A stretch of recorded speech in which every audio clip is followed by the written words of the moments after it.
that time that he will be the next President of the Republic of the Philippines, you know where he went early morning of May 10?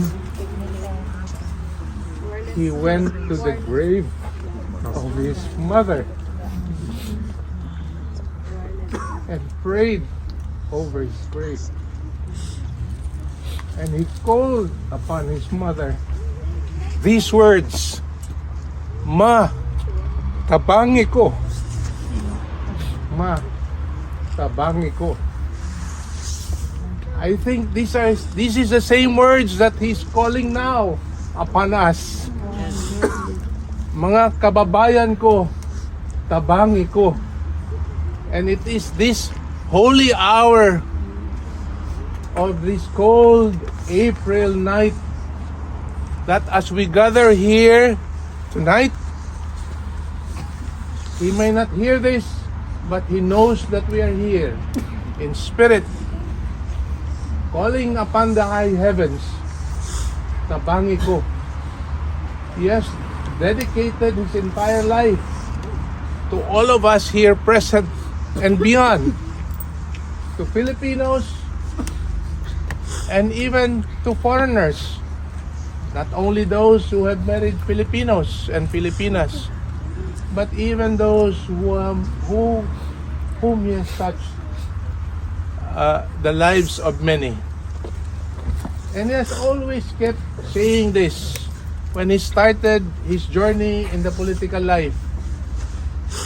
When he became mayor in 1989 for 3 terms and became congressman for 1 term and came back to serve Davao City as mayor for 3 terms again, and that's 9 years, and finally became the President of the Republic of the Philippines, not knowing that he will become the President of the Republic of the Philippines. He has always one thing in mind, one thing alone: to make the lives of Filipinos safer and comfortable. And I think to all of you here who are working abroad, to all of you here whose families are left behind, you can fully understand the words of Mayor Rudy, because that has always been his motivation in his public life. You may not have seen him in his private life, but I have seen him in his most vulnerable condition. Kayo, andito ngayon, magagara at nakatakip dahil sa lamig. Kayo mga Pinoy na mahilig sa ating mga damit na pangbahay. Sa Bisaya pa, nakapurol, nakachinelas, nakapurontong. Dili ninyo ma-imagine si Tatay Digong, si Mayor Rudy na kanyana. You may not be able to imagine him, but I have seen him that way. Because he is simply that way as a person. And when he goes out, that is how he is. His personality, when you see him in public, that's basically what he is. But remember this, he has always kept his promise to the Filipino people that for so long as he lived, his life is always for you, for us, and for others.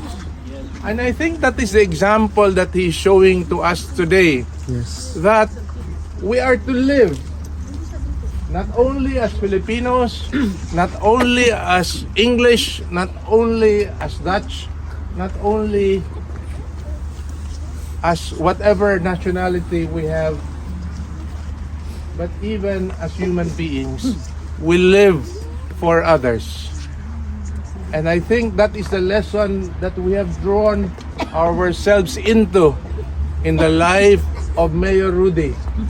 And I hope you will continue to remember the lessons that you have learned from him as we continue to learn the lessons from each other.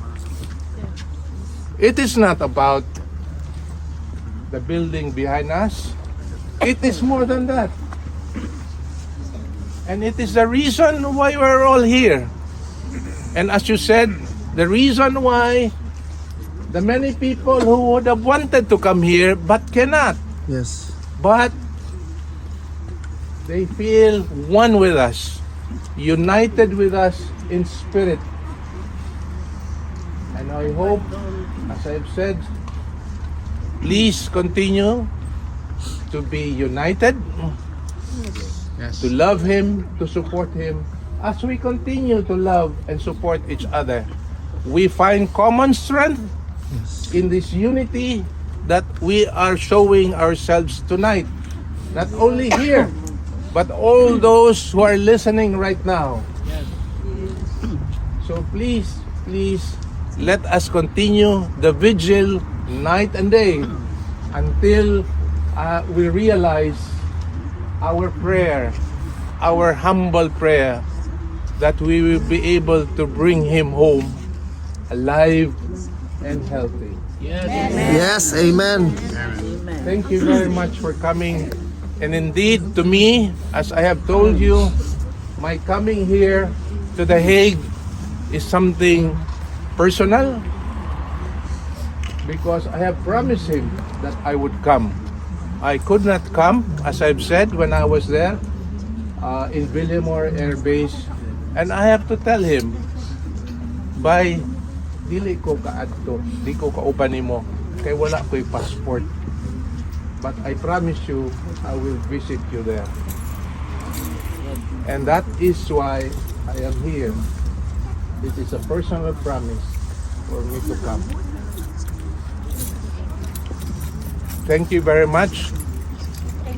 And for us to believe in God, Catholics, we are in the period of Lent, Quaresma.